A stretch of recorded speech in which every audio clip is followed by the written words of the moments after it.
प्रिय दिव्यात्मन,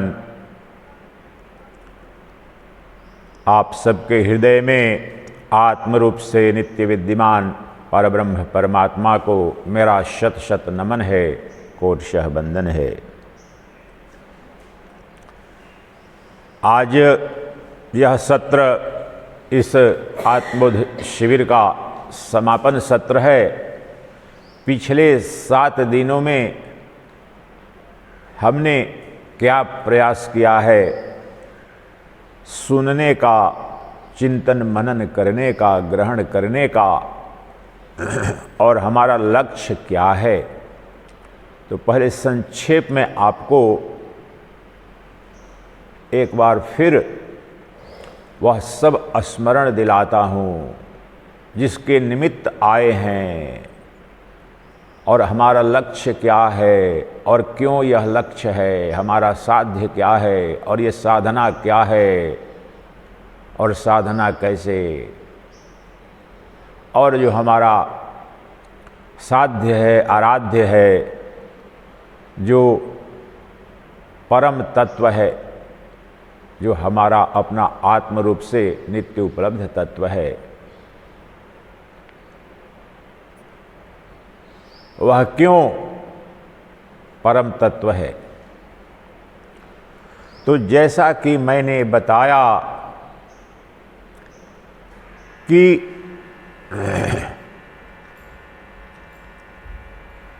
यह सृष्टि का सबसे बड़ा महावैज्ञानिक सत्य है कि सृष्टि के सभी जीव अमरत्व चाहते हैं, मृत्यु कोई नहीं चाहता। सृष्टि के सभी जीव सुख चाहते हैं, आनंद चाहते हैं, दुख कोई नहीं चाहता। परंतु हमारी इच्छा के विरुद्ध, कामना के विरुद्ध हमें दुख भी भोगना पड़ता है, मृत्यु को भी ग्रस्त हो रहे हैं। नित्य मृत्यु का तांडव चल रहा है। लाखों लोग प्रति क्षण काल कवलित हो रहे हैं इस धरा पर।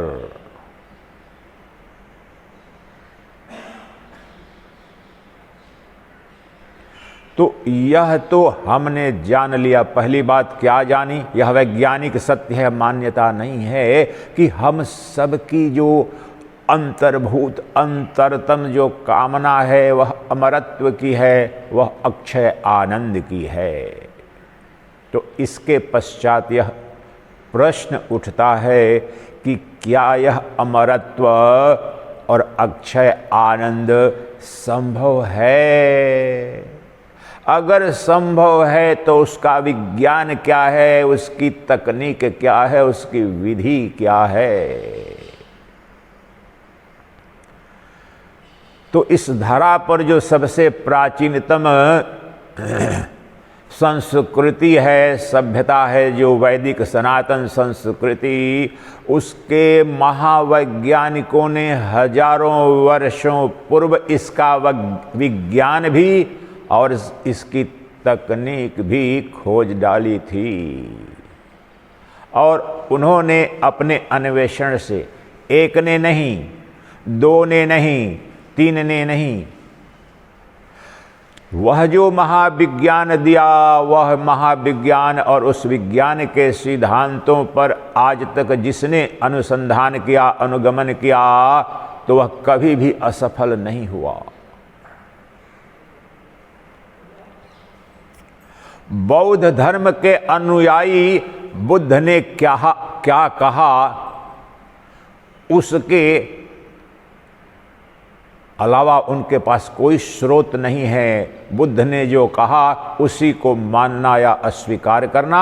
जो बौद्ध धर्म में अन्य अन्य मत बन गए तो इसलिए नहीं बन गए कि किसी अन्य ने कुछ कहा। जो बुद्ध ने कहा उसकी अन्य अन्य भिन्न भिन्न व्याख्याएं करने लगे, लेकिन मूल वचन मूल मान्यता, उनके ज्ञान का स्रोत जो प्रमाण कहते हैं दर्शन शास्त्र में, बौद्ध धर्म का ज्ञान प्रमाण क्या है? बौद्ध की वाणी। उसी प्रकार से क्रिश्चियन धर्म में, क्रिश्चियन धर्म का प्रमाण क्या है? क्रिश्चियन दर्शन का प्रमाण क्या है? सोर्स ऑफ नॉलेज, प्रमाण दर्शन के अनुसार प्रमाण क्या है? वाणी, ईसा मसीह की वाणी एकमात्र स्रोत है। आगे में जो पहले कैथोलिक थे, फिर प्रोटेस्टेंट हुए, और उनमें भी बहुत से समूह बन गए हैं, अलग अलग मत, लेकिन उसमें से कोई भी ईसा मसीह की वाणी के अलग नहीं, भिन्न नहीं। वो व्याख्या में अंतर है तो थोड़ा अलग अलग हो गए हैं, लेकिन कृष्ण जीसस क्राइस्ट के जो वचन हैं उनके एकमात्र प्रमाण हैं। ये लागू होता है अन्य जैन मत पर भी लागू होता है, और दुनिया के अनंत हजारों धर्म मत हैं। सत्य सनातन संस्कृति वैदिक धर्म के अलावा विश्व में कोई ऐसा धर्म नहीं, मत नहीं, दर्शन नहीं, आध्यात्मिक पद्धति नहीं जो किसी एक के मत पर, किसी पर एक के विश्वास पर, किसी एक के विचारों पर, वह कितना ही महान हो, एकमात्र इस धरा पर वैदिक धर्म ही है, सनातन सत्य सनातन संस्कृति है, जहाँ किसी व्यक्ति, चाहे वह श्रेष्ठतम हो, चाहे वह कृष्ण हो, योगेश्वर कृष्ण हो, पूर्णावतार हो, चाहे मर्यादा पुरुषोत्तम राम हो, या अन्य जो भी बड़े से बड़े मनीषी हुए हों, युगदृष्टा हुए हों, तत्ववेता हुए हों, किसी एक की वाणी पर यह सत्य सनातन धर्म तो आधारित नहीं है। युग युग से अनंत अरबों खरबों तत्ववेताओं ने, ब्रह्मविदों ने, आत्मचिंतकों ने उस सत्य को पाया है, उसी मार्ग से पाया है, अपने अंदर ही पाया है। विधि भी बड़ी सरल है। हजारों करोड़ों ग्रंथ हैं तो हजारों करोड़ों मार्ग नहीं है, और हजारों करोड़ों परमात्मा का, ब्रह्म का अनुसंधान नहीं करना है। वह एक तत्व है, मार्ग भी एक है, उस मार्ग के सोपान हैं, खंड हैं। तत्व एक है, एक वस्तु प्राप्त करनी है, और वह सत्य भी एक है जो करोड़ों ग्रंथों में उद्धृत है, वर्णित है। वह एक तत्व है। उसी को तो पूज्य भगवत्पाद जगत गुरु आदि शंकराचार्य कहते हैं।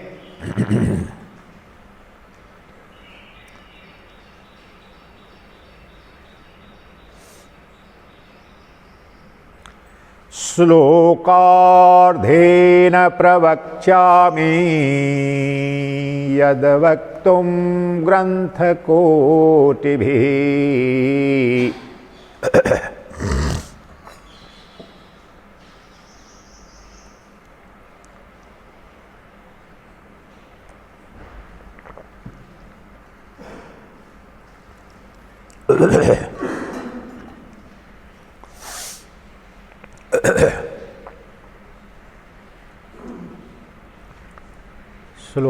श्लोकार्धेन प्रवक्ष्यामि यद्वक्तुं ग्रंथकोटिभिः। ब्रह्म सत्यं जगन्मिथ्या जीवो ब्रह्मैव नापरः।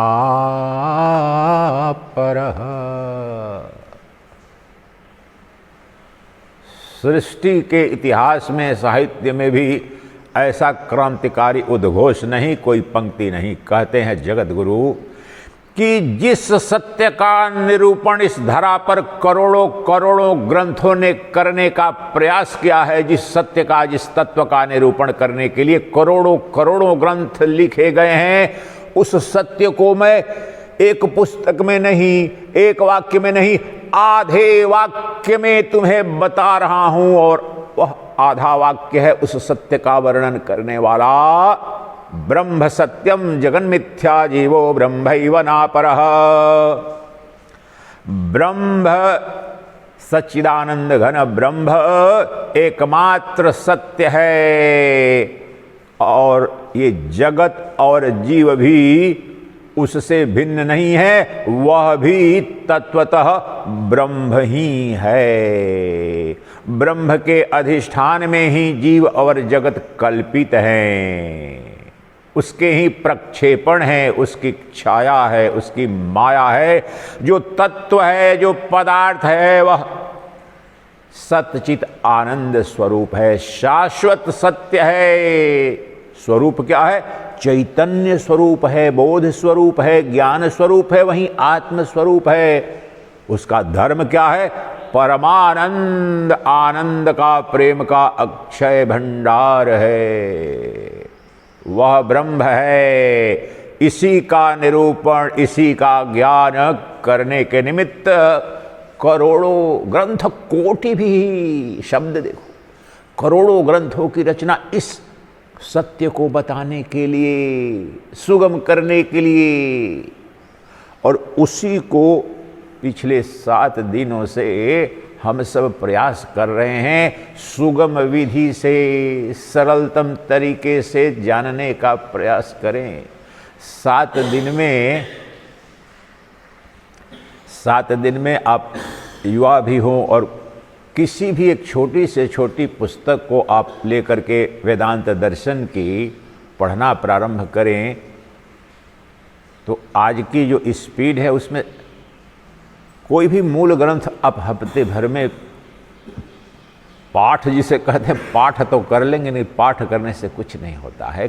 कुछ ग्रहण कर पाए एक पुस्तक का भी लग जाते हैं, कुछ हफ्ते चिंतन करने लगते हैं। ये तो दर्शन शास्त्र है।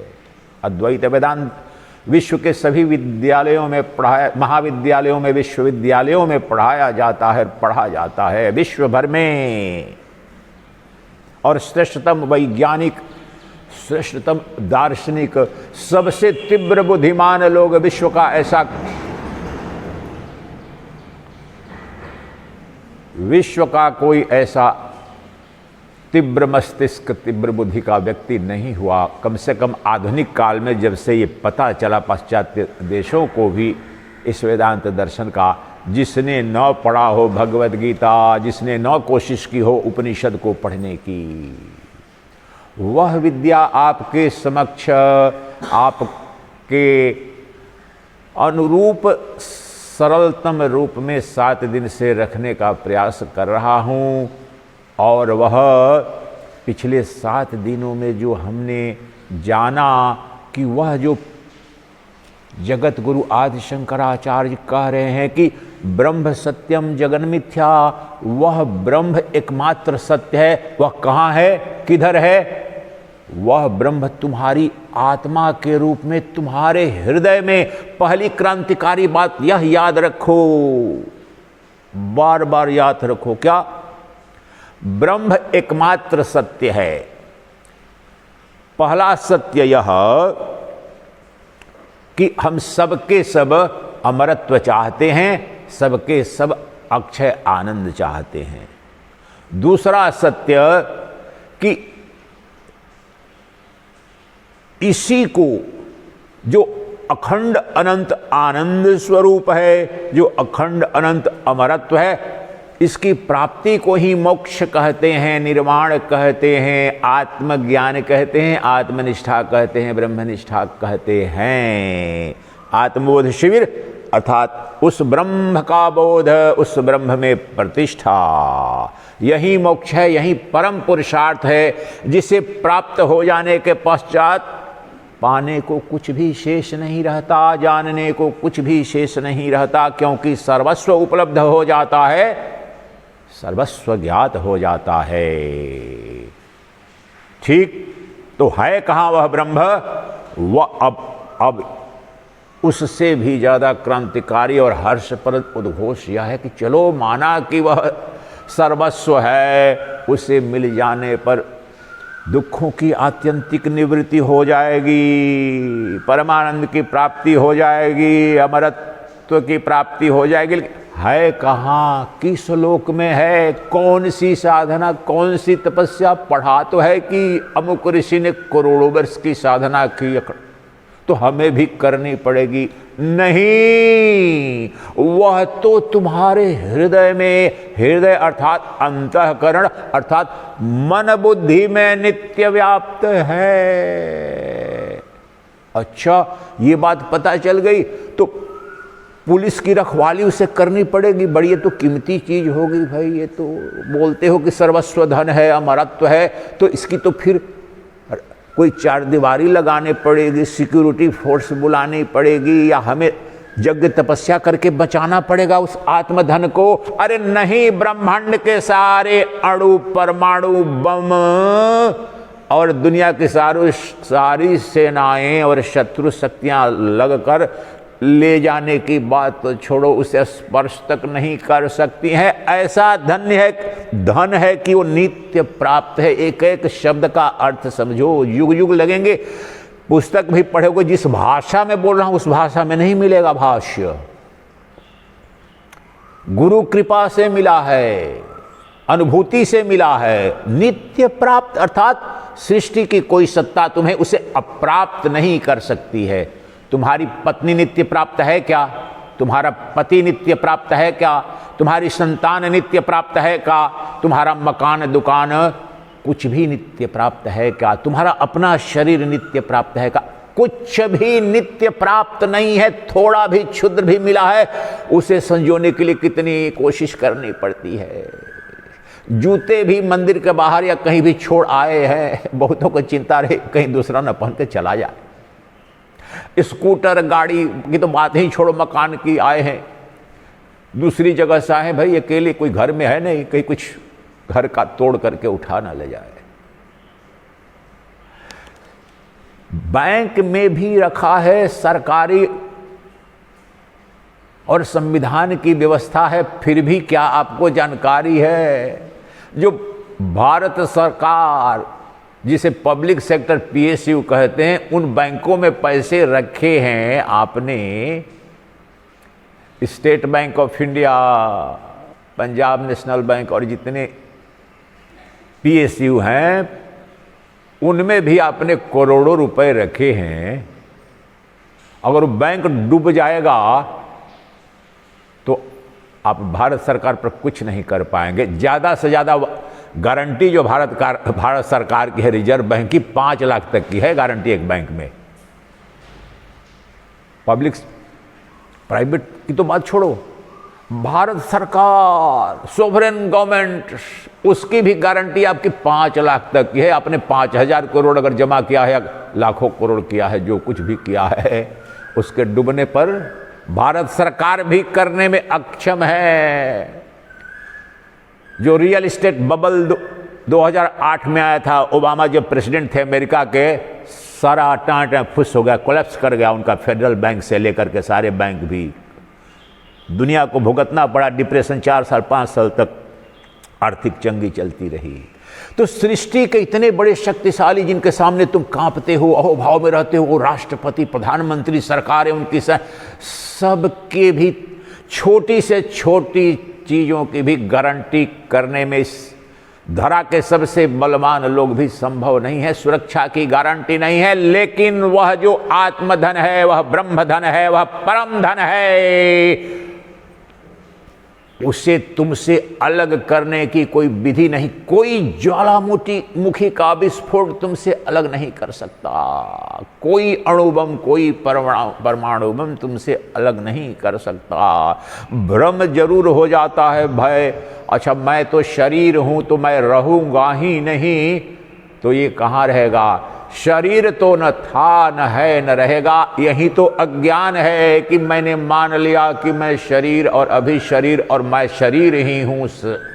ये तो लोकायत दर्शन है, चार्वाक दर्शन है, भौतिकवादी दर्शन है, मार्क्सवादी दर्शन है, मटेरियलिस्ट फिलॉसफी है कि जो आंखों से पंचभूतों से अनुभूति में आ रहा है वह एकमात्र सत्य है। अब मुझे तो अपने शरीर, अंग, इंद्रियां बस इतने दिखते हैं प्रभु, इसके अलावा तो कपोल कल्पना है, मैं नहीं जानता।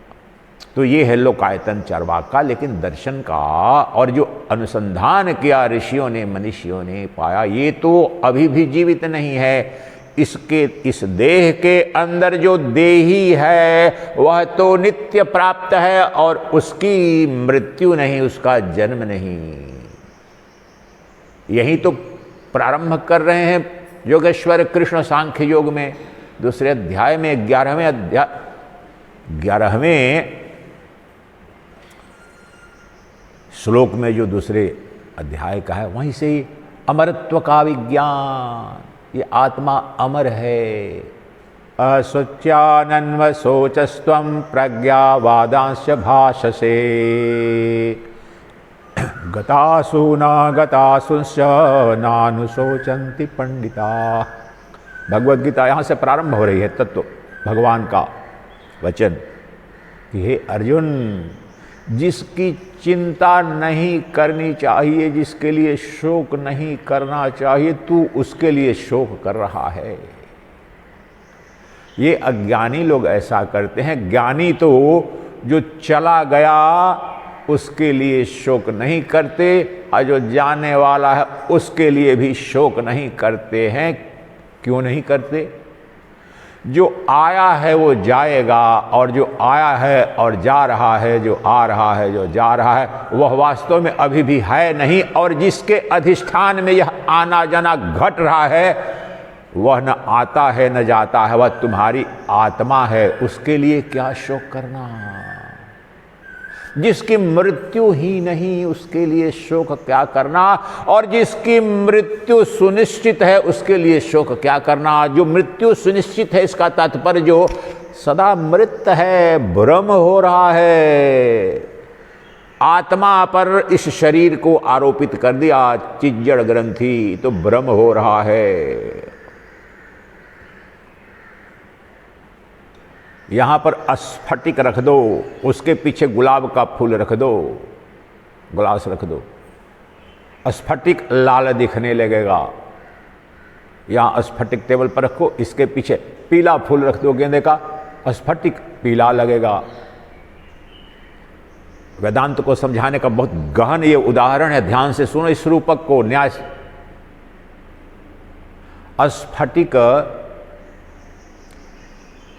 स्फटिक छोड़ो, ये यहाँ पर लुकिंग ग्लास है या कोई यहाँ पर ग्लास रहता।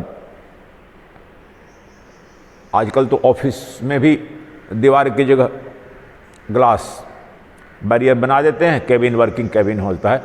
चलो ये केबिन मान लीजिए ग्लास का है, तो ग्लास तो उजला है, श्वेत है, लेकिन उसके पीछे में हरे रंग का पर्दा टांग दिया तो ग्लास हरा दिख रहा है। पीला कर दिया तो ग्लास भी पीला हो गया, जैसे लगता है पीला है, दूसरे को नहीं पता चलेगा।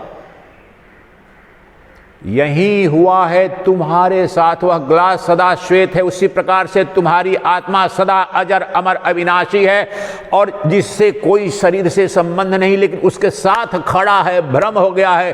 तो उसके जन्म मृत्यु को, उसके सुख दुख को, उसके अज्ञान को तुमने अपने पर आरोपित कर दिया है। पुष्प के रंग को स्फटिक में, शीशे की दीवार है, उस शीशे के रंग पर पर्दे का रंग आरोपित हो गया है, तो दृष्टि भ्रम हो गया। उसी प्रकार से यह जो सच्चिदानंद घन ब्रह्म है तुम्हारे अंतःकरण में नित्य प्राप्त है, नित्य प्रकाशित हो रहा है, परंतु उसके मरण धर्मा होने, जन्म धर्मा होने, सुखी दुखी होने वाला होने का भ्रम हो गया है। भ्रम पंचेंद्रियों की अनुभूति में ऐसा ही लगता, अच्छा मेरा भाई आया, मेरा गया, मेरा पिताजी अच्छा मेरे सामने मर गया, मेरी माँ मर गई, मेरा ताऊ मर गया, मेरा पड़ोसी मर गया, और सबके घर बच्चे भी हो रहे हैं। जो आ रहा है जा रहा है, अरे जो आ रहा है जो जा रहा है वह स्वप्न है, वह आकृति है, वह खेल है, वह नाटक है। मंच पर रावण आया, राम आए, युद्ध होगा, सीता का हरण हुआ, युद्ध के पश्चात रावण वध भी, रावण का परिवार भी बद्ध। परंतु उसके जितने पात्र वहाँ पर आपके गांव में, आपके शहर में, इसका उदाहरण मेरे पूज्य गुरुदेव बार बार देते थे। अरे उसी गांव का कोई लड़का ही कोई सीता भी बन गया है, कोई रावण, एक ही परिवार का बच्चा दूसरा भाई बन गया है, कोई राम, और बहुत सी ऐसी विधाएं हैं। एक ही कलाकार सभी भूमिकाएं उस नाटक की करते हैं। वही क्षण भर के लिए सीता बनता है, थोड़ी देर बाद राम बन जाता है, थोड़ी देर बाद रावण बन जाता है, और नाटक संपन्न होते ही वह एक का एक है। इस रंगमंच पर, ब्रह्मांड के धरा के रंगमंच पर यह चैतन्य का नृत्य चल रहा है, नृत्य नाटिका चल रही है। It's dance drama of the supreme reality called pure consciousness. वही सच्चिदानंद घन ब्रह्म है। कोई रावण मर नहीं रहा है, कोई रावण पराजित नहीं हो रहा है, कोई राम विजयी नहीं हो रहे हैं, किसी सीता का हरण नहीं हो रहा है। ऊपर से तो नित्य नाटिका चलेगी। वह एक ही पात्र था, वहीं सीता बन रहा, वहीं रावण बन रहा। यहां कोई दूसरा है नहीं। अद्वैत वेदांत का उद्घोष है, तुम्हारे सिवाय कोई है ही नहीं। बताओ किससे घृणा करोगे? और तुमसे परे कोई है ही नहीं, तो किसकी कामना, किसकी काम वासना? अरे यह संकल्प करना। एक श्रीमान कल किए थे फोन राजस्थान से। उदाहरण इसलिए बता रहा हूं कि पुस्तकों की बातें नहीं, आज की हजारों लोगों के द्वारा जो मुझे पूछा जाता है वह तुम्हारा सत्य है। तो श्रीमान ने कहा, वो लेक्चरर रहे हैं, और जून के घोषणा की मैंने कि जून का जो आत्मबोध शिविर होगा, तो पहली बात वहाँ से आश्वासन चाह रहे हैं कि मैं 40 वर्ष का से साधक हूँ, और हमें भगवान आप आत्मबोध करा दें। और दूसरा भी गारंटी चाह रहे थे कि 61 वर्ष का हो गया हूँ, मेरी पत्नी तो अब इस दुनिया में है नहीं, महाराज मुझे काम मुक्त कर देना, मैं काम वासना पर विजय प्राप्त करना चाहता हूँ। मैंने इसका उत्तर दिया नहीं, मेरा टेम्परेचर चढ़ने लगा था ये सुन करके ही।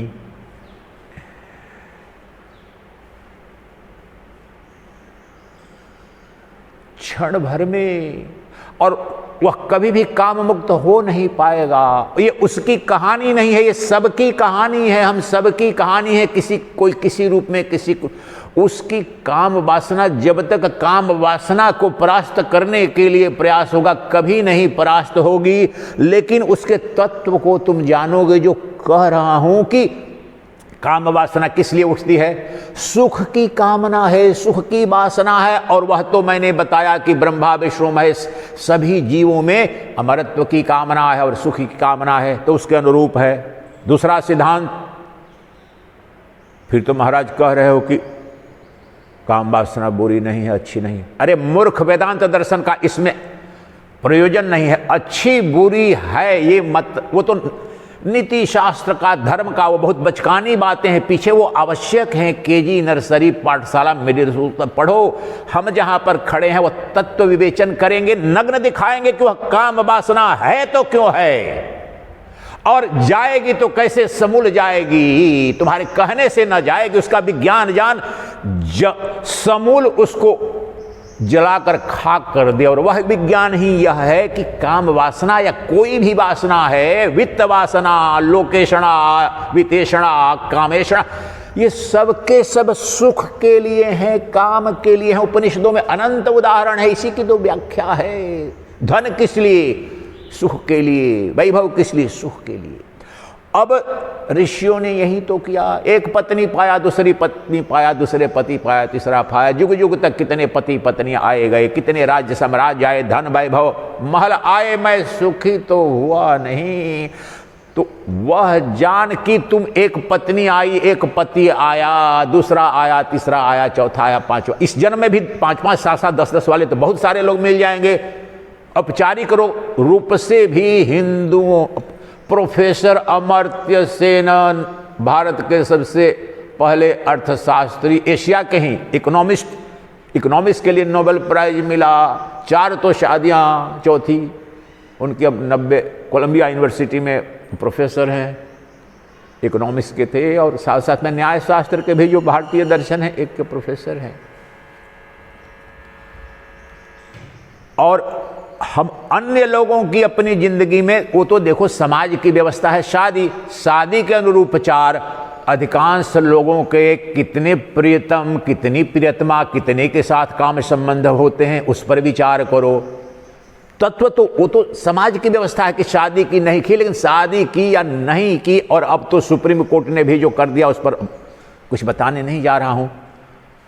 अब अनंत संबंध की संभावना बन गई है, तो हम उस ऊर्जा को काम वासना से क्यों नहीं मुक्त हो पाते हैं? क्योंकि काम वासना जो सुख की वासना है वह मूल वासना है, उसी के लिए अन्य वासनाएं हैं। तो उस तो भ्रामक है, मायात्मक है, उसका अधिष्ठान तू खोज। तू सुख बाहर में खोज रहा है, एक पत्नी में खोजा, दूसरी में, तीसरी में, चौथी में, पांचवी में, एक पति, दूसरा पति, तीसरा प्रियतम। तूने तो इस जीवन में भी दर्जनों ऐसे हजारों मिल जाएंगे। शादी के पहले ही वेस्टर्न कंट्री में तो सारे हमारे यूट्यूब पर और सब सोशल मीडिया पर बहुत सारे लड़कियां फ्रेंड थी, बात करता था, अपना सब अपनी कहानी बता देती थी। वहां तो मैंडेटरीली अगर 15-16 साल की लड़की हो गया, लड़का हो गया, उसका किसी के साथ अफेयर नहीं है, तो बाप माँ पूछने लगते हैं कि कोई इसके साथ गड़बड़ी है। अमेरिका में, यूरोपियन देशों में 1% भी पॉपुलेशन ऐसा न मिला कि 15-16 के बाद उम्र के बाद वो बच्चे अपने पेरेंट्स, उद्योगपतियों के भी बेटे परिवार के साथ नहीं रहते हैं, किसी फ्रेंड के साथ रहेंगे। मैं क्या विश्लेषण कर रहा हूं कि जो वासना है, कामना है, उसका स्रोत क्या है, और वो सब करते हैं। कहना ये चाह रहा हूं कि चलो उनको तो मिल गए, उस समाज में जो आपका सुप्रीम कोर्ट, आप जो अभी चिंतन चल रहा है, सुप्रीम कोर्ट में बहस भी चल रही है, काम वासना के तृप्ति के अन्य जो विक्षिप्तताएं हैं, तो उन देशों में तो उन सबकी स्वीकृति है, तो उनकी काम वासना तृप्त हो गई है क्या? ढूंढ के लाओ एक अमेरिकन को, ढूंढ के लाओ एक ही ला दो, एक लड़की, एक लड़का, एक नारी, एक पुरुष तो ला दो। सृष्टि में किसी की काम वासना तृप्त हुई नहीं, क्योंकि गलत दिशा में वह अज्ञान के कारण वह तृप्ति खोज रहे हो, वहां मिलेगी नहीं। वह तुम्हारा प्रतिबिंब है, दर्पण में जो तुम्हारा प्रतिबिंब, जैसे बच्चे देखते हैं अपना, कभी कभी बच्चे को बोध नहीं है, देखता वहां दूसरा बच्चा करता है, ऐसा करो तो वहां करेगा, बच्चा लड़ने लगता है दर्पण में अपनी तस्वीर से ही, छवि से ही। यही कहानी समस्त मानव जीवन की है। तुम्हारा ही प्रतिबिंब, जिस प्रियतम के लिए पागल हो, जिस प्रियतमा के लिए तुम करोड़ों खर्च करने को तैयार है, वह तो प्रतिबिंब है। यह जो परम प्रियतम, परम प्रेमास्पद, जो चैतन्य प्रिया है, जो प्रज्ञा प्रियतम है, वह आनंद का, वह प्रेम का प्रामाणिक, शाश्वत, अखंड प्रेम का अधिष्ठान यह है। इसकी फोटोकॉपी, इसकी छवि, इसकी वीडियो पर इस पूरी सृष्टि है। और बता चुका हूं बार बार कि अरे भूख लगी है तो रोटी, चावल, सब्जी, कोई मिष्ठान, कुछ तो खाद्य पदार्थ खाना पड़ेगा। दुनिया के सारे व्यंजन के फोटो और वीडियो देख करके कि एक दिन की भी भूख नहीं मिटेगी। इसलिए एक दिन भी वास्तव में तुम काम मुक्त नहीं होते हो। जब काम क्रीड़ा में भी रत होते हो तो लगता है तुम्हें क्षण भर के लिए कि मुक्त हो गए हैं, लेकिन मानसिक रूप से तुम जहां हो वहीं रहते हो। उसका कारण तुम्हारा अज्ञान है। तुम्हारी प्यास जो है अनंत अखंड आनंद की, वह मूल प्यास है और वह शाश्वत है, क्योंकि तुम ब्रह्म हो। आनंद तुम्हारा स्वभाव है। सत्य चित आनंद ध्यान दो। वेद, समस्त वेद इन 3 शब्दों के निरूपण है। सत्य चित आनंद। जब तक आनंद के विमुख रहोगे, एक क्षण के लिए भी तुम्हें आनंद उपलब्ध न होगा, तो काम वासना भी होगी, वित्त वासना भी होगी, लोक वासना भी होगी। तुम्हारा स्वभाव है, क्योंकि तुम शिव हो, तुम सच्चिदानंद हो। तुम बिछुड़ गए हो, विस्मृति हो गई है अपने स्वभाव की। तो कभी पत्नी में, कभी पति में, कभी धन में, कभी वैभव में, कभी पद में, कभी प्रतिष्ठा में, कभी उपाधि में, कभी सम्मान में खोज रहे हो। गलत दिशा में तुम्हारी प्यास प्रमाणिक है। कोई भी वासना गलत नहीं है, लेकिन उस वासना की पूर्ति का जो साधन, स्रोत या जो दिशा है वह गलत है। बाहर में सृष्टि जब है ही नहीं, तात्विक अर्थों में सृष्टि है ही नहीं। एक चैतन्य तत्व है, वह चैतन्य ही तुम्हारी आत्मा है, और वह स्वतः आनंद का अनंत भंडार है। इसीलिए तो इसी संदर्भ में तुम मानव जाति, प्रजाति और वेदों, लगभग सभी धर्मों में काम वासना पर नियंत्रण करना पहला जो साधन यम नियम का अपने आप में ध्येय होता है। क्रिश्चियनिटी में, अब बाइबल पढ़ें, हमारे धर्म में तो उतना संकुचित नहीं है, बड़ी विराट, लेकिन बाइबल में जहां भी शब्द आप पढ़ो, ध्यान से सुनो, बाइबल में जहां भी शब्द सिन, पाप प्रयुक्त हुआ है, जितने बार हुआ है, सिन और कुछ नहीं, वहां पर सेक्स के लिए, वहां पर काम के लिए वहां पर सिन शब्द प्रयुक्त हुआ है, और वहां पर उसको बार बार ऐसे दुर्धर्ष दुश्मन, तुमने ये सिन किया। अब वो इतना उनके लिए विक्षिप्त शब्द है कि उसको पाप शब्द, और पाप का दूसरा उनके लिए कोई दूसरा कृत्य उस सबसे पापों का मूल पाप है। तो जितने बार वहां जीसस क्राइस्ट कर रहे हैं कि तुमने पाप किया, मूल पाप काम वासना को कह रहे हैं।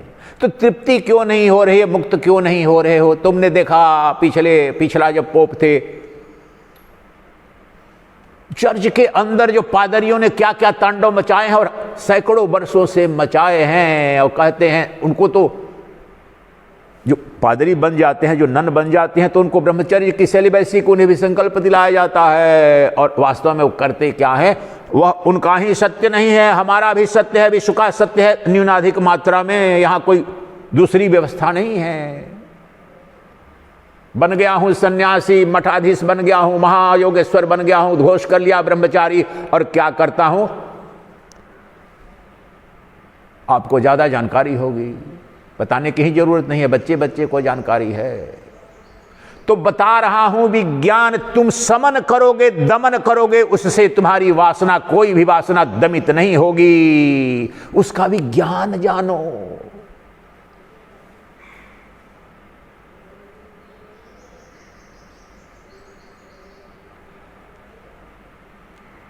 उसका विज्ञान ही तो ये आत्मबोध है कि प्रेम की, आनंद की, सुख की जो कामना है, वो प्यास प्रमाणिक है, वह पाप नहीं है, वह गलत नहीं है। उसकी तृप्ति का तुमने जो मार्ग चुना है वह मूर्खतापूर्ण है, वह वास्तव में है ही नहीं, भ्रमात्मक है। वह तो ऐसा है, इसके लिए बहुत सुंदर उदाहरण समझो। आप थार के रेगिस्तान में, राजस्थान के रेगिस्तानों में आप जाओ, इस महीने में जाओ, मई के महीने में, जून के महीने में भ्रमण तो करो, आपको प्यास लग जाए। और रेगिस्तान है, दूर दूर तक कोई जलाशय नहीं। जैसलमेर में जाओ, बीकानेर में जाओ, अब देखो तो लगेगा अरे कितनी बड़ी नदी है, कितना बड़ा सरोवर है, मृग मरीचिका इसे कहते हैं। स्वामी विवेकानंद के साथ बिल्कुल राजपुताना उस समय कहलाता था राजस्थान, 200 वर्ष पूर्व जा रहे थे और वेदांत दर्शन में उन्होंने मृग मरीचिका तो बार बार उपनिषदों में पढ़ा था कि मृग को जो रेगिस्तान में जब जा रहे हैं, मृग मरीचिका इसलिए कहा जाता है कि मृग जो होता है उसके नाभि में कुंडल कस्तूरी होती है और अपनी गंध को वो जानता नहीं है, कस्तूरी को वो गंध आती है तो उसे बड़ी आकृष्ट करती है, इतनी प्रबल होती है तो ढूंढता है, बाहर पागल की तरह घूमता है। तो जो वास्तव में है नहीं, जहां पर ढूंढ रहे हो, उसको मृग मरीचिका मिराज बोलते हैं। तो जल राशि है नहीं, मई की, जून की, जेठ की, बैसाख की जो तपती धूप है, 50 डिग्री टेम्परेचर है, 52 जाता है, तो वहां पर जो जल की जो धारा से जो किरणें, जो सूर्य की जितनी प्रखर किरणें हैं, वो जल की किरण इस वायुमंडल में भी जब सूर्य दीप्त हो रहा है, इस आकाश में, वायु में और सर्वत्र ये पांचों तत्व विद्यमान हैं न्यूनाधिक मात्रा में। यहाँ अग्नि भी है, यहाँ जो बोल रहा हूँ यहाँ भी अग्नि है, यहाँ भी वायु भी है, जल भी है, सर्वत्र पंचभूत विद्यमान है। तो वहाँ पर जो सूर्य की किरणें उसे खींच रही हैं, उसकी रिफ्लेक्शन लगता है कि ये जलाशय है, जलाशय है नहीं। तो स्वामी विवेकानंद ने कहा मुझे बहुत जोर की प्यास लग गई और अगले गांव का कुछ पता नहीं था, गया वहाँ लग रहा था नज़दीक, वहाँ गया तो है ही नहीं, फिर सोचा कि नहीं भ्रम हुआ दूसरे में, तब उन्हें याद आया अच्छा इसे ही मृग मरीचिका जो उपनिषदों ने कहा यही है, ये तो मिलेगा ही नहीं, पानी है ही नहीं, यही ये संसार में जो प्रेम है, सुख की जो खोज है, मृग मरीचिका है। क्या तात्पर्य? वहां प्रेम है ही नहीं, वहां सुख है ही नहीं, वहां ऐश्वर्य है ही नहीं, जहां कोई वैभव है ही नहीं, वहां ढूंढ रहे हो। दूसरा उदाहरण आप सबकी अनुभूति होगी, ये वेदांत में खूब ये उदाहरण दिया जाता है। ये कामानंद से मुक्ति क्यों नहीं मिलती है, रामानंद में कामानंद से रामानंद की यात्रा कैसे हो, उसके लिए वेदांत में कई जगह इस पर व्याख्या है। कुत्ते और हड्डी का संबंध आपने देखा होगा, गंगा के तट पर, इधर श्मशान घाट, कई गांव के आसपास भी कुत्ते आपस में झगड़ते हैं, हड्डी को लेकर भाग रहे हैं। हड्डी को लेकर कुत्ता जाता है, मिट्टी खोदकर दबा देता है, छुपा देता है, फिर उसको 2 दिन बाद निकालता है, उसको खाता है।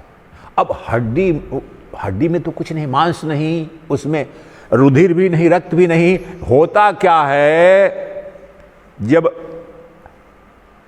और ये ऐसी वैसी घटना, इतना प्रमाणिक उदाहरण है इस संसार के और इससे मुक्ति का कि उपनिषदों में कई बार आया है यह रूपक, और इसकी विशद व्याख्या की है, शंकराचार्य ने की है, सभी आचार्यों ने की है कि जो कुत्ता है अपने मुंह में, अपने दांतों में जब हड्डी लेता है तो हड्डी तो सूखी है, उसमें कुछ है नहीं, तो भ्रम में है कि ये मांस है या रक्त है, तो लेकर चबाने लगता है, तो चबाने लगता है तो वह तो सूखी रहती है, फटी, तो उसका ही अपना ही जबड़ा और मांस कट जाता है, उससे रुधिर निकलने लगता है, तो अपने ही रुधिर को वो न जान करके लगता है कि हड्डी से ये आ रही है, ये हड्डी का मांस है, हड्डी का रुधिर है, और फिर अपना ही मांस रस करके उसे भ्रम होकर के साइकोलॉजिकल फिर छुपा देता है, फिर उसी को बार बार पीता है। यही ये समस्त मानव जीवन की यही कहानी है।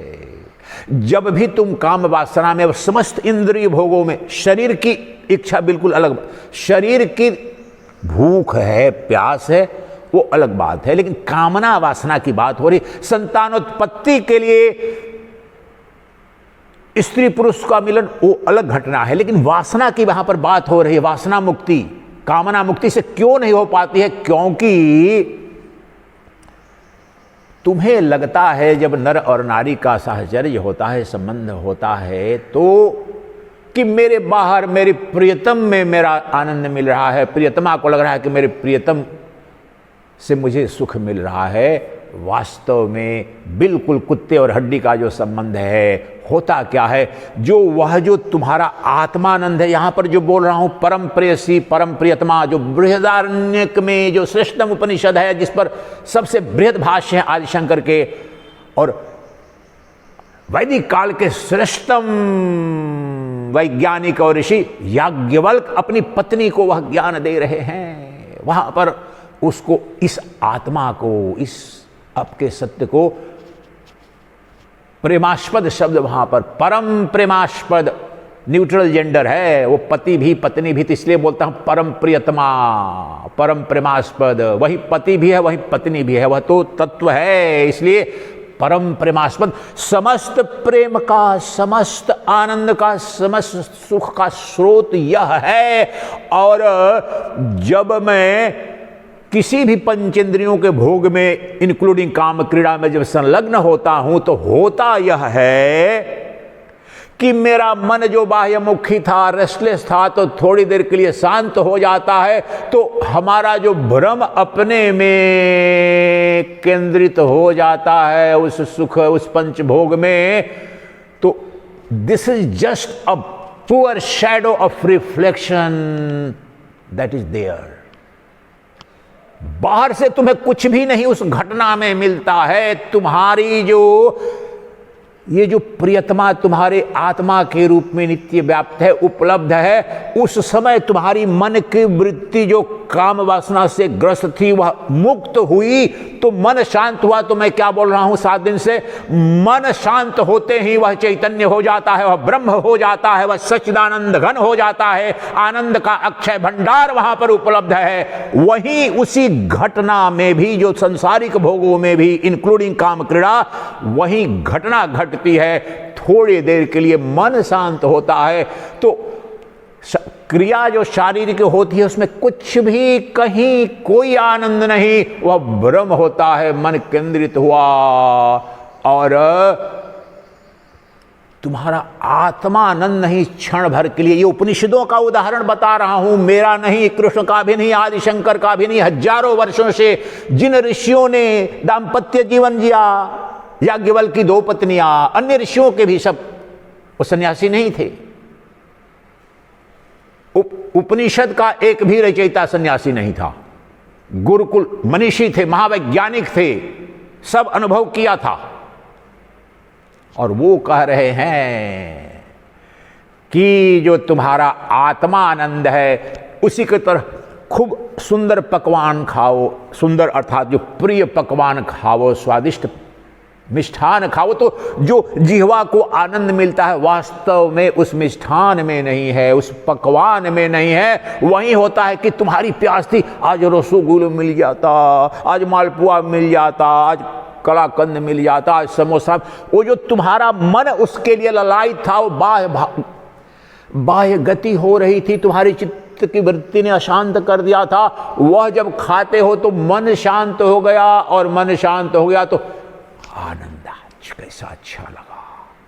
तुम्हारी मन की अशांति को शांत किया, वहां से आ रहा है। न समोसे में आनंद है, न रसगुल्ला में है, न तुम्हारी पत्नी में, न तुम्हारी पति में। तुम्हारा आत्मा आनंद ही थोड़ी देर के लिए मन के शांत होने से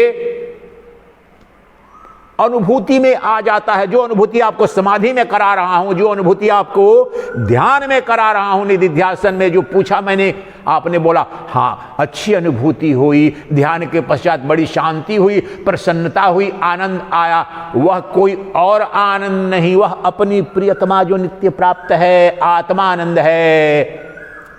इसीलिए उस आनंद को ऋषियों ने और कृष्ण ने भी आत्मरति, आत्म क्रीड़ा, मेरा शेयर किया हूं, उस ग्रुप पर जाकर देखिए। आत्म मैथुन, आत्म क्रीड़ा का महाविज्ञान, वह शब्द जान करके ऋषियों ने मैथुन का, आत्म क्रीड़ा का, कि आम व्यक्ति तो मैथुन आनंद जानता है, काम आनंद जानता है, तो अब इसी को आत्मा आनंद के साथ जो परम समाधि में तुम उपलब्ध होते हो, तो वह तत्व जब तुम जाकर अपनी अनुभूति में, मैं लाख प्रवचन दे दूं तुमको, संकल्प दिला दूं ब्रह्मचर्य की, कुछ नहीं होगा जब तक उसका वैकल्पिक स्रोत तुम्हें उपलब्ध न हो जाएगा। तुम्हारी प्यास है, तुम बिस्लेरी का पानी पियो या गंगाजल से प्यास बुझाओ या कहीं नल के कैसे बुझाओ, तो पानी तुम्हें चाहिए। तो आनंद की प्यास, प्रेम की प्यास, जिसके लिए इंद्रिय भोग या काम वासना ये करते हो, वह ब्रह्मा विष्णु महेश ऋषि मनीषी पशु पक्षी सबके अंदर है। अंतर इतना है कि अज्ञानी बाहर ढूंढता है, ज्ञानी अपने अंदर ही उस अक्षय भंडार को पा लेता है। अंतर इतना है।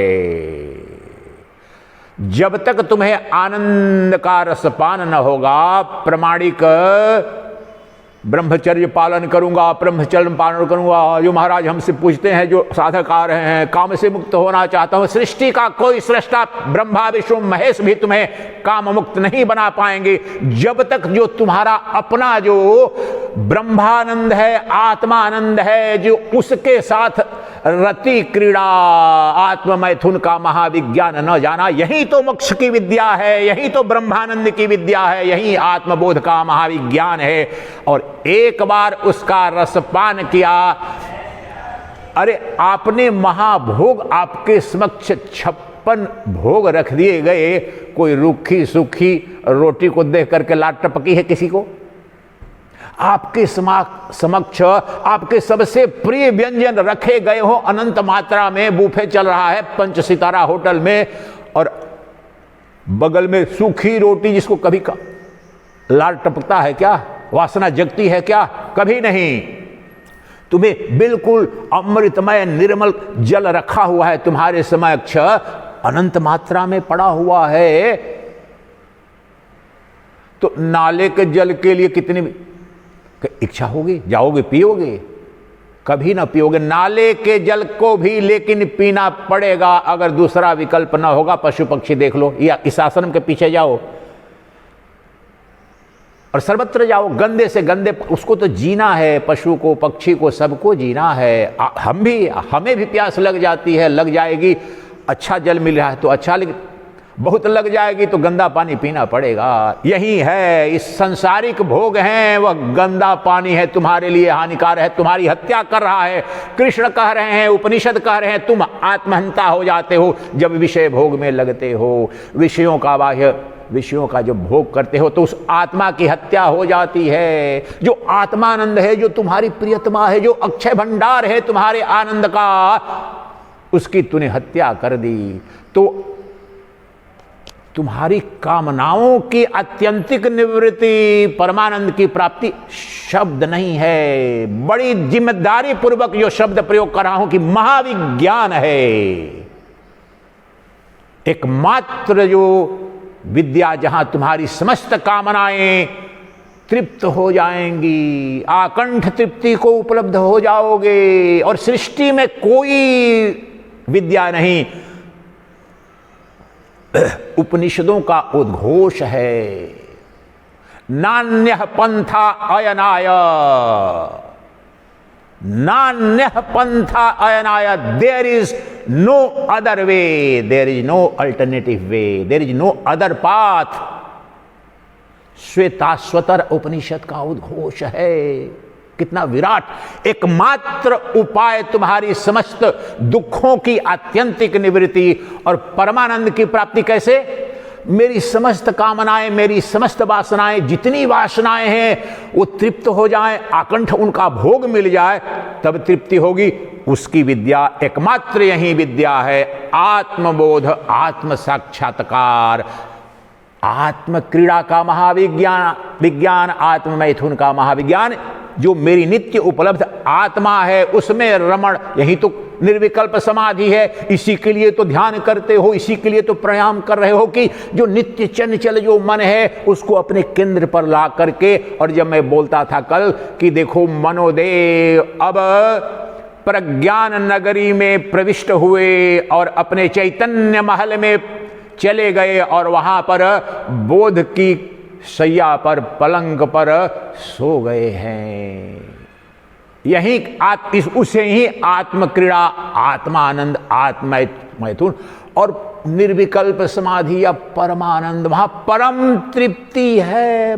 एक बूंद पी लिया सदा सदा के लिए, क्योंकि वह मेरे अंदर है, मेरा स्वभाव है। उदाहरण समझो, अग्नि जब तक अग्नि है तो कभी उसे ठंडक लग सकती है क्या? अग्नि प्रार्थना करेगी, अरे मुझे थोड़ा सा गर्मी दे दो, गर्मी दे दो, थोड़ी गर्मी दे दो। सूर्य कभी प्रार्थना करता है क्या? किसी से भयभीत होता है कि अरे मेरे अंदर ताप देने की क्षमता कम हो रही है, मैं प्रकाश न दे पाऊंगा, मेरी थोड़ा मेरा इलाज कराओ, डॉक्टर लाओ, मेरी थोड़ा भूख प्यास। ये अटपटा लग रहा है ना, उससे हजारों गुना अटपटा तुम्हारा सत्य है, लेकिन समझ में नहीं आ पा रहा है।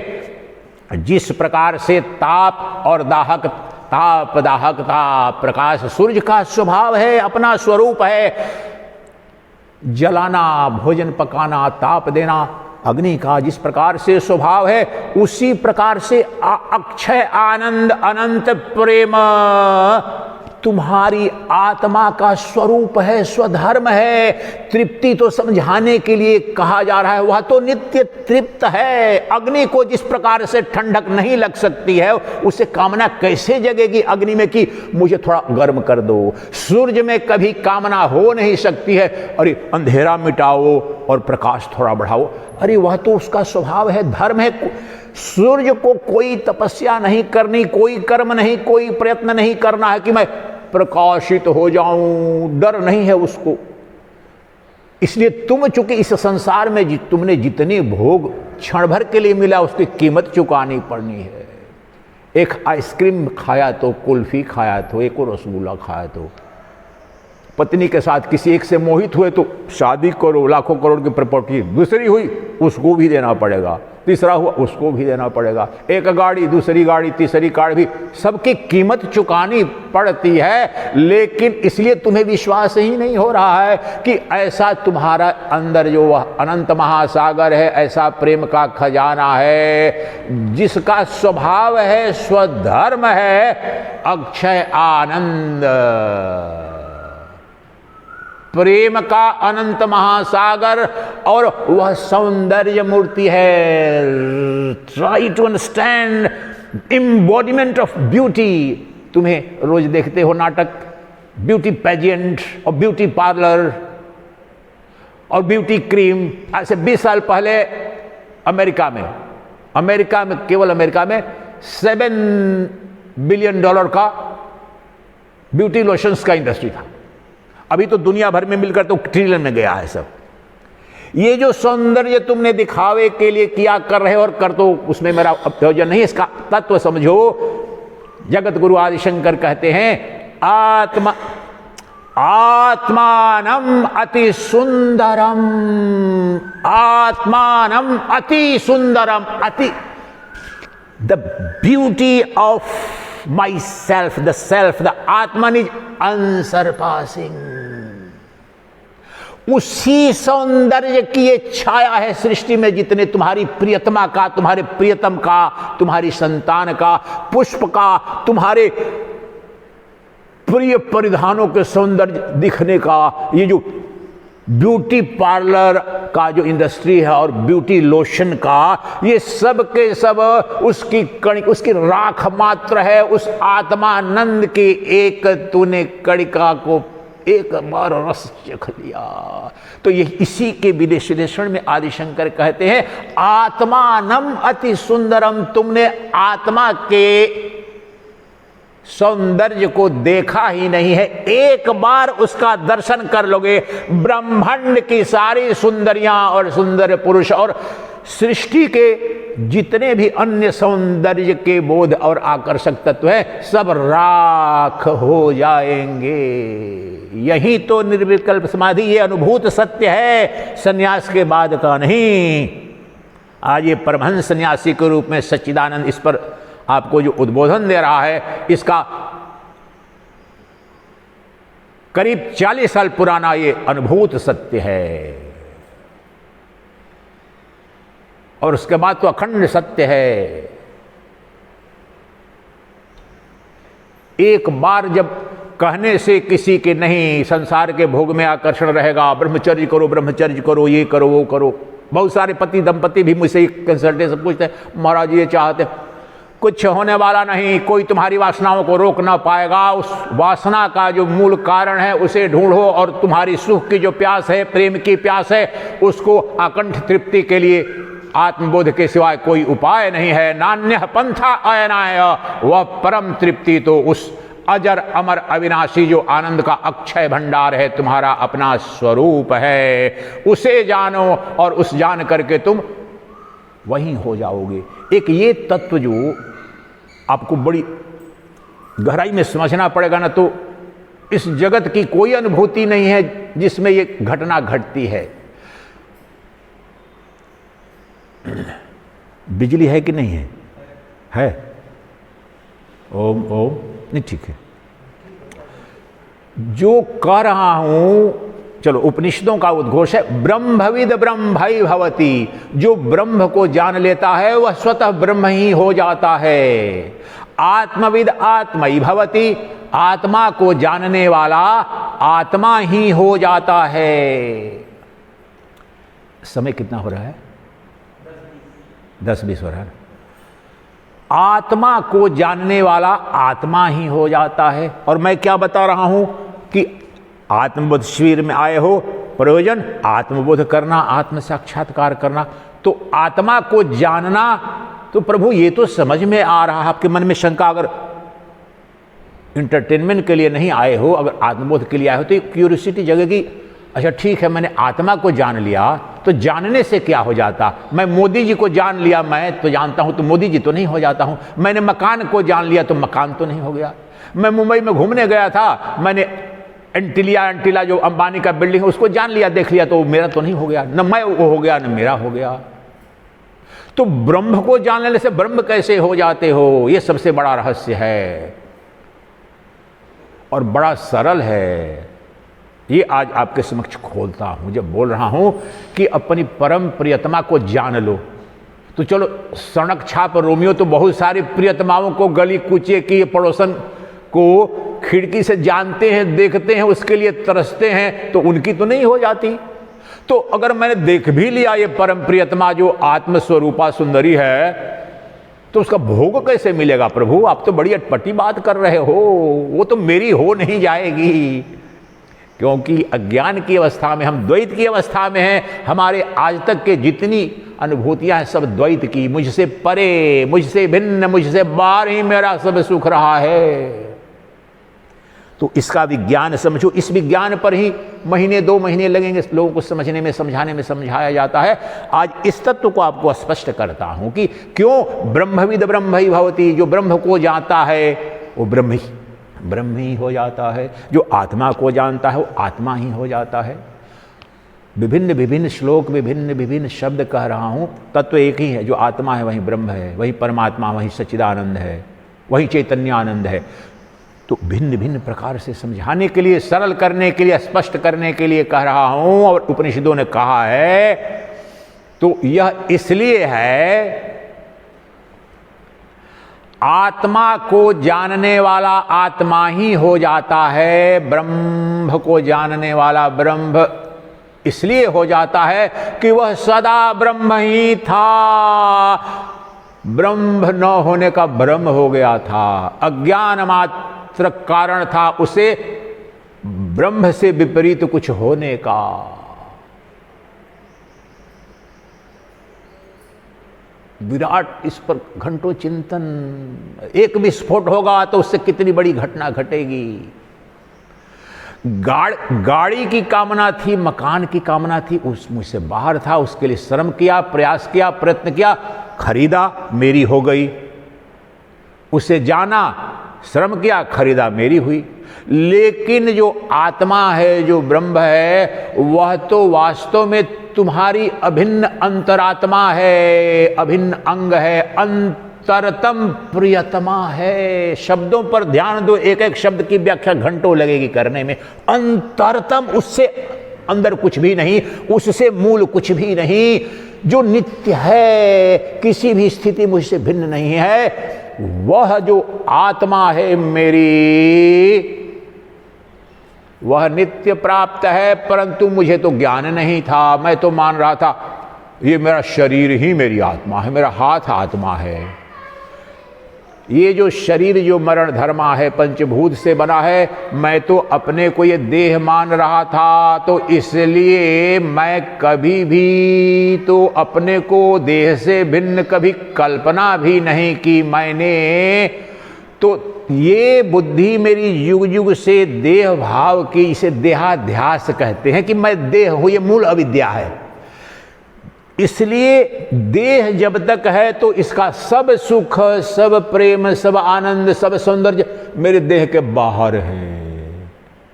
लेकिन जो चैतन्य तत्व है, जो देह के अंदर देही है, जो शरीर के अंदर शरीरी है, वह तो एक अद्वितीय तत्व है, त्रिपुटी से मुक्त है, द्वैत से रिक्त है, वही प्रियतम है, वही प्रियतमा है, वही दृष्टा है, वही दृश्य है, वही दर्शन है। इसीलिए उस ब्रह्म को, वेदांत वेद्य निर्गुण निराकार ब्रह्म को अद्वितीय ब्रह्म कहते हैं।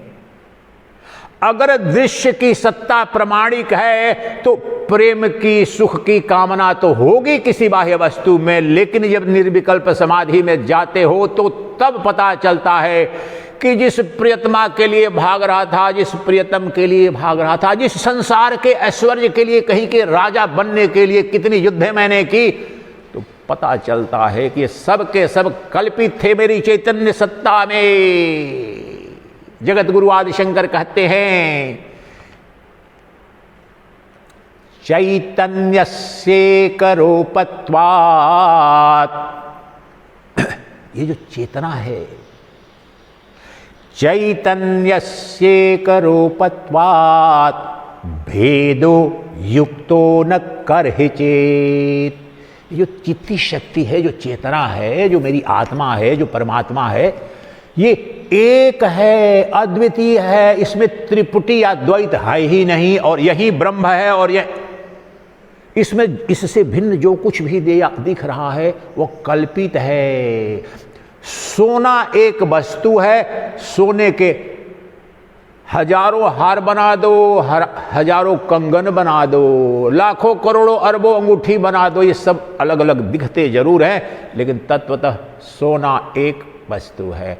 उसी प्रकार से यह जो चेतना है, उसे ही ब्रह्म कहते हैं, वही परमात्मा है, वह अजर अमर अविनाशी है। और ब्रह्मांड की अन्य चीजें अभी जो दिख रही हैं, कोई पति, कोई पिता, कोई संतान, कोई शत्रु, कोई मित्र, सब के सब उस चैतन्य सत्ता में कल्पना मात्र है। जिस प्रकार से स्वप्न में तुम्हारे मन के प्रक्षेपण से अनंत स्वप्न जगत सृजित हो जाता है, कोई उसकी सत्ता नहीं होती है। इसीलिए तो मांडुक्य उपनिषद में उद्घोष 7वें श्लोक, जगत है ही नहीं, जगत की उत्पत्ति ही नहीं, स्थिति भी नहीं है, लय की कहाँ संभावना है, ये सब स्वप्न चल रहा है।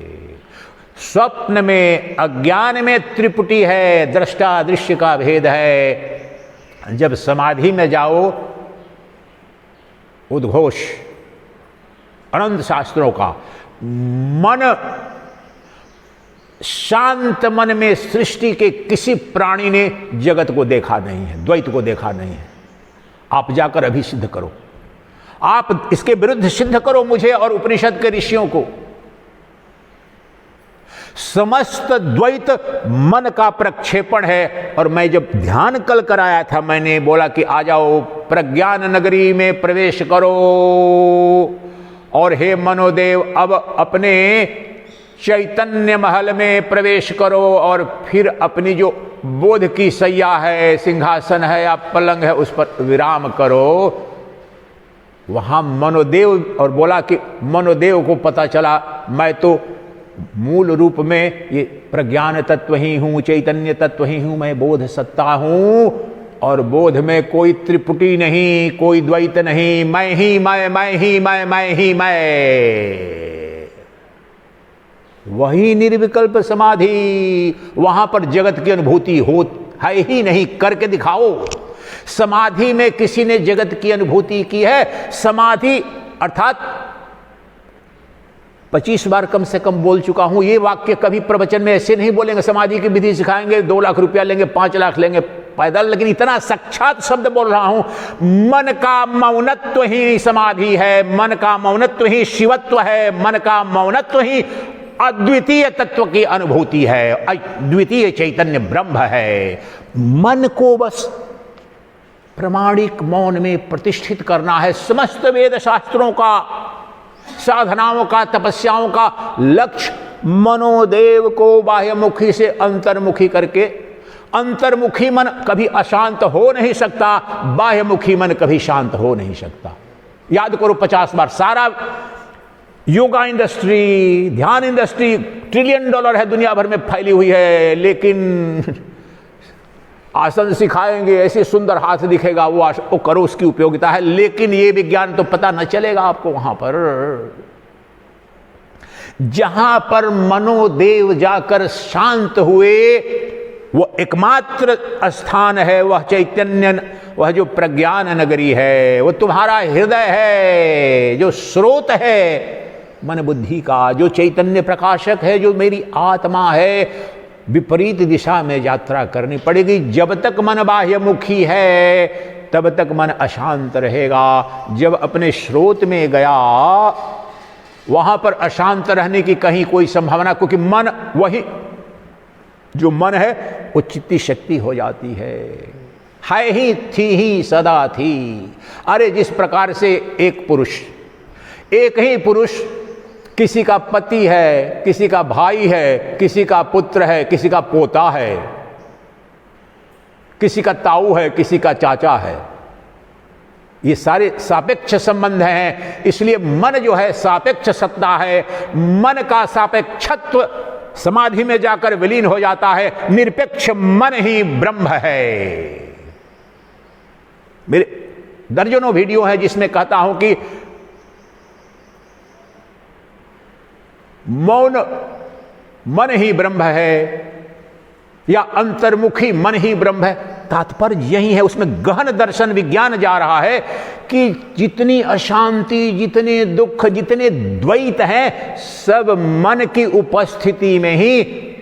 मन अनुपस्थित होने का क्या तात्पर्य? मन स्वभाव से तो विषय भोगों में विषय की या तो स्मृति करे, अभी सामने में नहीं भी विषय रहे तो भूत में जाके रमण करता है। भूत न रह करके भविष्य की कल्पना करेगा। भूत की लाठी, भविष्य की लाठी तोड़ दो, पंच विषयों की जो बैसाखी उसको तोड़ दो, मनोदेव को कहीं स्थान ही न मिलेगा, समाधिस्थ हो जाएंगे। यही तो बता रहा था विद्या, साधन चतुष्टय, विवेक, वैराग्य और षट संपत्ति, शम दम नियम उपरति तितिक्षा, इसी का विज्ञान है, विधि है। यहां पर ला करके, जहां पर द्वैत है ही नहीं, चैतन्यस्य करूपत्वात् भेदो युक्तो न करहिषित आदि सगर। रत्ती भर के भी चेतना में भेद की, द्वैत की संभावना नहीं है। समस्त भेद मन के कारण है। योग वशिष्ठ का एक श्लोक आप सुनो इसी में स्पष्ट समझने के लिए कि मन ही ये जगत है, मन ही द्वैत है। मन जब विलीन हो गया तो सृष्टि में किसी ने कोई द्वैत, कोई जगत अनुभूति नहीं की है। परम की अनुभूति फिर हो जाती है, सेल्फ अवेयरनेस। तो क्या कहते हैं महर्षि वशिष्ठ राजकुमार रामचंद्र को जो विद्या दे रहे हैं, यही अद्वैत वेदांत। मनोदृश्यम इदं विश्वम, मनोदृश्यम इदं विश्वम। ये जो समस्त नाम रूपात्मक जगत है, वह संपूर्ण दृश्य पदार्थ जो जिसे तुम जगत या संसार कहते हो, वह मन द्वारा सृजित है। जैसे स्वप्न काल में तुम्हारा स्वप्न दृश्य जगत मन के द्वारा सृजित होता है। जब स्वप्न में तुम अपने शत्रु से भयभीत होकर बाघ खदेड़ रहा है, भागते हो, वास्तव में वहां पर बाघ कोई और होता है, तुम्हारे मन के सिवा कोई और होता है। अपने स्वप्न में किसी प्रिय वस्तु, किसी प्रियतमा, किसी प्रियतम को देखकर ललायित होते हो, जो स्वप्न टूटता है तो वास्तव में तुम्हारे सिवा कोई प्रियतमा, कोई प्रियतम था? जब सर्प तुमने देखा स्वप्न में, जिससे भयभीत होकर भाग चले और डस लिया, सर्प ने डस लिया, जग गए तो वहां पर कोई वस्तु थोड़ी देर के लिए सर्प आया था? कभी नहीं आया था, तुम्हारे मन ने प्रक्षेपित कर दिया था। उसी प्रकार से अभी भी यहां भी ये जो जगत अनुभूति में आ रहा है, यह मनोदेव का प्रक्षेपण है, इनकी कल्पना है, मनोदेव की रंगलीला है। इस सृष्टि के रंगमंच पर, चेतना के रंगमंच पर ये लीला कर रहे हैं मनोदेव। मनोदेव के विसर्जन अर्थात शांत होने पर मनोदेव ही शिवदेव हैं। मनोदेव अमरत्व अजरत्व के स्वरूप हैं। आनंद मूर्ति, चैतन्य मूर्ति, प्रेम मूर्ति का जो चैतन्य तत्व है, वही विक्षिप्त प्रक्षिप्त होकर के मन कहलाता है, जीव भाव में सीमित सत्ता। इसलिए जो समस्त दुख है, समस्त जो कामना है, वासना है, मैं दरिद्र हूं, गरीब हूं, दुखी हूं, मुझे तो कोई प्रेम ही नहीं करता। आप में से कोई है, एक भी आप प्रामाणिकता से कहेंगे कि ये कंप्लेंट आपकी नहीं रही हो, चाहे जिंदगी के किस साल में? पति पत्नी के संबंध में नहीं, संतान भी, आज के बच्चे थोड़ा ज्यादा, पापा यू डोंट लव मी, पापा हमारे घर में तो कोई पूछे नहीं मेरे को, पापा कोई बंटी को पूछ रहे, मेरे को नहीं पूछते। भाई भाई होते हैं, बहन होते हैं, बूढ़े भी। अब बुजुर्गों की तो ज्यादा स्थिति है, यहाँ पर देख रहे हो। अरे भाई अब कहाँ हमारी पूछ है, हमने सोचा चलो सरकारी जॉब था, परमात्मा ने कृपा की थी तो पेंशन मिल रहा, नहीं तो हम खाने बगैर मर जाते। बेटे तो अपनी मस्ती कर रहे हैं, बोले कि पापा जी आप चले जाओ ऋषिकेश, हरिद्वार, जहाँ कहीं भी, वृंदावन धाम चले जाओ। इस आत्मबोध के शिविर का जो ऐड चलता है, उसमें कितने लोगों ने मुझे संपर्क किया है, महाराज से वहाँ पर अस्थायी रूप से रखने की आश्रम व्यवस्था होगी, मैं बहुत आपका आभारी रहूँगा, मैं तत्काल आ जाता हूँ प्रभु।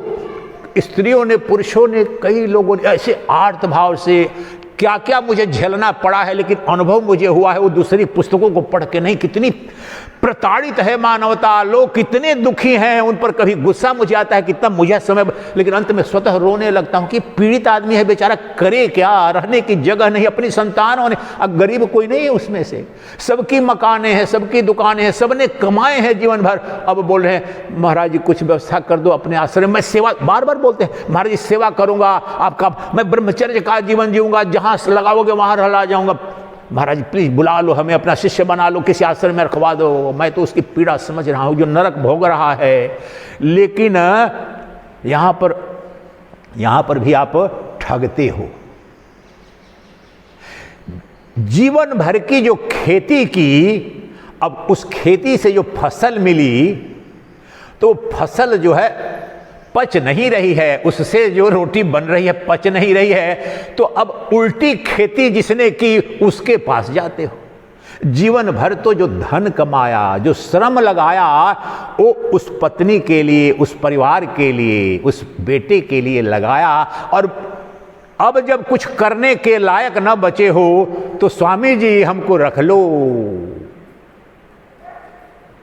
अगर जीवन में थोड़ा स्वामी जी को एक दिन भी खिलाया रहता तो करोड़ों गुना आकर के स्वामी का सत्य यहां पर कि परमात्मा सत्ता तुम्हें त्राण दे देती तुम्हें करके, तो तुम्हें तो अरे नहीं नहीं नहीं मेरे पास से जाओ बाबा दूसरे घर जाओ, एक रोटी तुमने नहीं दी, नहीं मेरे बेटे को तो दुनिया के सबसे बड़े स्कूल में, दून पब्लिक स्कूल में, अच्छा चलो कोई बात नहीं, आरके पुरम वाले डीपीएस में करा देता हूं एडमिशन। दिल्ली में तो जितने पैदा होते हैं ना बच्चे, झूठ भी बोलेंगे नहीं बेटा तेरा आरके पुरम वाले में या मथुरा डीपीएस में कराऊंगा एडमिशन। कोई बात नहीं बेटा, पैसा कोई बात नहीं, कोशिश करते हैं। अरे ठीक है कराओ, पैसा है, धन है, लेकिन पाप कर्म पुण्य कर्म जो कुछ भी करके धन बेच, मकान बेचकर, धन बेचकर, सब कुछ बेच करके तो तुम बेटे को, बेटी को, सबको डीपीएस में पढ़ाया, सेंट स्टीफेंस में पढ़ाया, हार्वर्ड में बेच दिया। अब तुम्हें वो भेज रहे हैं वनवास में, तो उस तुम्हें स्वामी संभाले। और अभी भी यहां के बता रहा हूं मैं घटनाएं, एकांत में चुपचाप पड़ा हूं, मूर्खता के कारण नहीं, जी नहीं पाएगा एक दिन आदमी। जितने ने आश्रम खोले हैं उनके जाके पूछो, लोग अभी भी आते हैं, शरणागति भी, तो जो पेंशन मिलती है उसका कब्जा वो संतान को देकर के आते हैं। हम ये नहीं कह रहे हैं कि पेंशन मिल रही है तो आकर के आश्रम में दे दें पूरा। मैं ये कह रहा हूं कि लेकिन जब जीवन भर कमाई की और उसका जो फल हुआ, जो कि आपको सुबह से शाम तक नरक जीने पर, और खुद यहाँ कर आकर बताते हैं, मुझे किसी को पूछना नहीं पड़ता है, सबकी कहानी है, घर घर की कहानी है, हर नगर की कहानी है, पूरे भारत की कहानी है। पीड़ा इतनी प्रगाढ़ है कि रोने लगते हैं, बताते हैं लोग। मुझे विशेष सन्यासियों के प्रति तो आकर के खोल जाते हैं ना, सोचते हैं कि सन्यासी दूसरे से किससे कहे, नहीं, मैंने सब देखा है, आंखों में आंसू आ जाते हैं। लेकिन अभी भी तुम ये चाहते हो कि जो पेंशन आ रही तो कम से कम जितना खर्च आएगा कहीं, जैसे इस आश्रम में 9,000, 10,000, 15,000 ये लोग प्रबंध रखे हैं, अलग अलग आश्रम है ये करके, तो उतना भर तो इस आश्रम को, जितने भी कहीं विश्व में आश्रम है वहीं पर उसका जो खर्च, ना महाराज जी हम सेवा दे देंगे, कहीं पर आप लोग रख लो हमको कहीं पर, वहां तो एक छोटा पोता है मेरा ना, उसके फी में चला जाता है। अब देखो किसको ठग रहे हो, ठग वास्तव में अपने आप को, दूसरे को ठगने का कोई उपाय नहीं, जो भोग रहे हो अपने ही। कहीं भी गलत ये मत समझना कि जो मैं कह रहा हूं कि अपने बच्चे को श्रेष्ठ से श्रेष्ठ विद्यालय में, विश्वविद्यालय में पढ़ाओ, ये आपका कर्तव्य है, करना ही चाहिए। पत्नी की पूरी सुरक्षा, उसकी सुख सुविधा का, उसे जो कुछ चाहिए परिवार के, ये सब करना चाहिए। लेकिन कह ये रहा हूं कि आज की तारीख में भी विश्व भर में टैक्सेशन का सिद्धांत क्या है, वेद में भी टैक्सेशन है। आज 10 लाख तक तो 30% से नीचे है, 10 से जाता है 30 पर, 5 अब इफेक्टिवली 7 लाख से ऊपर वाला जाता है 20%, 5 लाख तो लगभग जीरो है। लेकिन 10 लाख के ऊपर का इनकम है 30% देना पड़ता है ना भारत सरकार को। प्राचीन समय से क्यों देना पड़ता है? पब्लिक गुड जो चल रहा है, जो ये सेवाएं हैं, रोड बन रही हैं, गरीबों को जो दिया जा रहा है, सब कुछ, जो 80 करोड़ लोगों को फ्री में राशन मिल रहा है, जो दिया जा रहा है, ये सच्चिदानंद सन्यासी इन सब चीजों योजनाओं का बहुत बड़ी इसकी भूमिका रही है, यही सब करता था। तो धन कहां से आएगा? तो चूंकि सरकार की सत्ता, तो डंडे की ईडी से नोटिस जाएगा, करोड़पति को भी देना पड़ेगा। ये काम हमारे यहां धर्म और आचरण का और सबके अंदर भाव था। अभी तक बचपन का याद है, किसान, बड़ा किसान परिवार से था, तो जो अनाज होता था खेत खलिहान में, तो एक हिस्सा पहले निकाल दिया जाता था। सारे जो नाई होता था, कुम्हार होता था, बढ़ई होता, उन सब के लिए, और ब्राह्मण जो इसी पर पुरोहित निर्भर करता, और साधु संत और जितने मठ, सबके लिए वहीं से खलिहान घर आकर नहीं जाता था सबके, और साल भर के लिए अन्न की, खाने पीने की किसी की कमी नहीं होती थी। सामाजिक व्यवस्था थी, किसी को भूखा नहीं सोने देता था यह समाज। लेकिन आज आपके अंदर पूरी सैलरी आती है, तत्काल पत्नी पूछती है, बेटा, पत्नी की छोड़ो, मैंने यहां पर सन्यासियों की स्थिति देखी है, आते के दिन उधर से फोन आ जाता है, पप्पू भेजो, पेंशन वाला पैसा भेजो, 60,000 आ रहा है, 70,000। पापू गलत खर्च कर रहे हो क्या? ये अनुभूत सत्य बोल रहा हूं, नाम नहीं बताऊंगा। पापू, कोई तेरी गलत आदत पड़ गई, तो सन्यासी बन गया है, 60,000 आ रही है तेरी पेंशन, कोई गलत काम नहीं। बेटे ने बोला, सन्यासी ने मुझे बताया, आंखों में रोने लगा मैं ये करके। दूसरा आरोप लगाता, दूसरा कुछ कहता, पैसा मांगता, ये समझ सकता हूं, लेकिन ये आरोप भी लगा रहा है, बापू तो कोई गलत काम कर रहा है क्या? किससे तुम इस उम्र में जाकर के किसको पैसा तू दे रहा है? आप समझ गए जो कह रहा हूं, फिर भी उसी को दे रहे हो। अरे पालन किया, पोषण किया जब, और कमा रहे हैं, मकाने हैं, 2 आलीशान बंगले हैं, फिर भी बेटा समझता है बापू तो पेंशन किसको देता है, तेरा दायित्व है बापू, हमको दो। वहां पर तो आपको होश आना चाहिए था ना कि अब तो बंद कर दूं कम से कम। और जहां कहीं भी कोई हम नहीं कह रहे कि किसी मठ, जहां तुम्हें लगे, जहां कहीं भी तुम्हें लगे, तुम्हारी इच्छा से, कितने भिखारी बैठे हैं, कितने गरीब बैठे हैं, ऐसे बच्चे हैं जिनके जाने के स्कूल के लिए फीस नहीं है, कितनी विधवाएं हैं, माताएं हैं, वृंदावन में है, किन बच्चियों की शादी, किसी में भी तो लगाओ जहां पर कि जिनकी जिंदगी नरक बनी हुई है, वहां लगा दो, अपने मन से लगा दो, किसी साधु को मत दो। साधु कोई भूखे नहीं मर रहा है, जरूरतमंद लोगों को जाकर दो, कहना ये चाह रहा हूं। लेकिन अभी भी आपके अंदर ज्ञान, मैं कह ये रहा हूं कि हमने ठगा है अपने आप को। खेती की हमने बबूल की और सेब का फल खोज रहे हैं। हमारे दुख का कारण मैं हूं, मेरा कर्म है, मेरा आचरण है, मेरा व्यवहार है, कोई और नहीं है। इसलिए इससे तार्किक परिणति क्या हुई औषधि की? इसकी औषधि सिर्फ और सिर्फ मेरे पास है। पहला तो ये मेरी गलती का बोध हो कि कोई अपना नहीं है। ये व्यवहारिक संबंध है, दायित्व का पालन करूंगा, माता पिता जितने संबंध है, लेकिन सब संबंधों की सीमा है। और जब सब संबंधों की, एक भी संबंध से तुम आजीवन बंधे हुए नहीं हो। उस संबंध के जो सम्यक बोध थे, दायित्व थे, उनका निर्वहन करने के पश्चात तुम्हें आगे जाना था। मन, शरीर, पत्नी, कुछ भी नहीं, लेकिन वह जो परम वैभव है वह नित्य उपलब्ध है तुम्हारे स्वभाव के रूप में। तुम्हारा परमात्मा तुम्हारा मूल स्वभाव है। ध्यान से सुनो, ये पंक्ति मिले ना मिले, परमात्मा तुम्हारा मूल स्वभाव है, तुम्हारी मूल वृत्ति है। उससे विमुख हो गए रहे तुम। परमात्मा तुम्हारा स्वभाव है क्या? रामानंद तुम्हारा स्वभाव है, उसका स्वभाव का आनंद नहीं ले रहे हो तो कामानंद के लिए नरक की खेती कर रहे हो। अपने